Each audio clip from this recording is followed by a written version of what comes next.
अरे फलानवा फलानवा एक लोटा पानी ले तो तनी भैया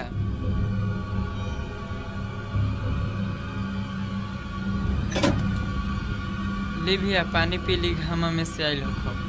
पानी तोरा से मंगल ही तो 1 घंटा लगा दे हमारी के माई बाबू मर चुकलन बाकी ये कोई विपद छोड़ के गइलन का हल्ला करे बड़ा भैया है का बारो 1 लोटा पानी मंगला पर 1 घंटा लगा उतरो मारो भर दिन चाहता घर में बैठल बैठल चरपियाल रहता हमनी के तो दिन भर खाना में मरतन जा ई नवाबी छोटले बा ना मझिला भैया बड़का भैया पानी मंगलाई तो हम दौड़ के पानी दे अभी हमरा से जबान लड़ावत रे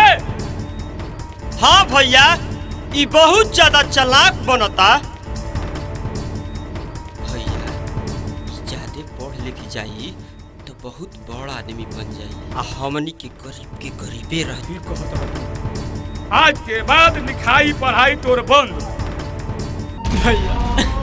ऐसे मत कहीं जा भैया हमारे 1 साल के पढ़ाई बा पूरा हो जाए दी करे बाद रुआ जवन कहब तवन करो घर के सब काम काज करो खाली पढ़ाई पूरा हो जाए दी हमार हम कह देनी कि तोर पढ़ाई लिखाई बंद त बंद हैले सानी पानी काट चारा कल में अब भई के खियाओ पियाओ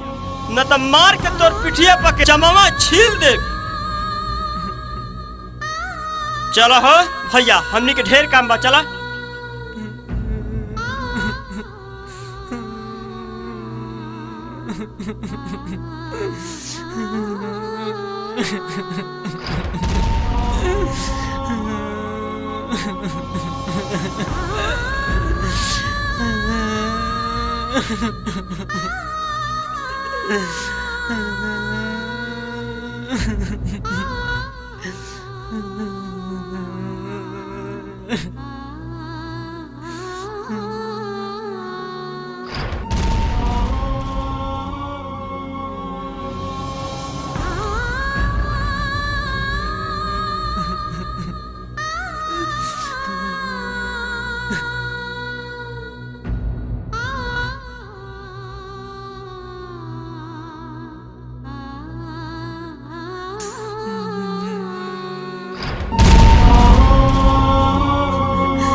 माई हमारा के काहे छोड़ के चल गइलू माई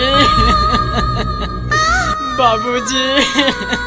बाबूजी हमरो के अपना फिर बुला लेना बाबूजी माई